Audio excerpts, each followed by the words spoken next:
The man convicted in the 1990 murder of a Utah tourist could get a new trial.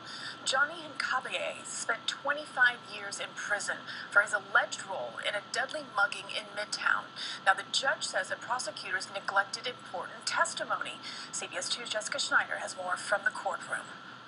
Johnny Hincapie burst into tears and his family erupted in applause inside this Manhattan courtroom when the judge announced Hincapie's conviction was overturned and he'd be granted a new trial. It's enormously difficult for both families. They're united in grief, but they should not be united in injustice. For years, Hincapie's lawyers have argued he played no part in the 1990 mugging and murder on the subway platform at 7th Avenue and 53rd Street.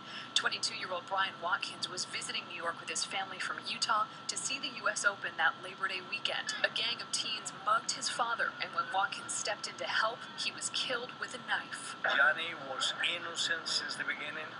He didn't have nothing to do with the case. Hincapie was arrested one day after the murder and confessed, but he now asserts he only confessed after a detective beat him.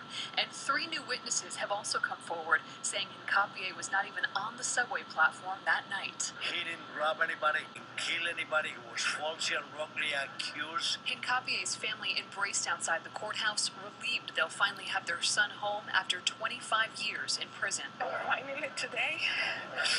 God has given us our son back. District Attorney Cy Vance hasn't announced yet whether he'll appeal the judge's decision. His spokeswoman saying, "We remain committed to retrying the case if necessary. We regret the fact that retrying the case would subject the family of Mr. Watkins to testifying in another trial, reopening old wounds." And we tried to reach the Watkins family for comment, but our calls haven't been returned. Meanwhile, Johnny Hincapie is still locked up tonight. That's because he's in danger of being deported since he was born in Colombia, convicted of a crime.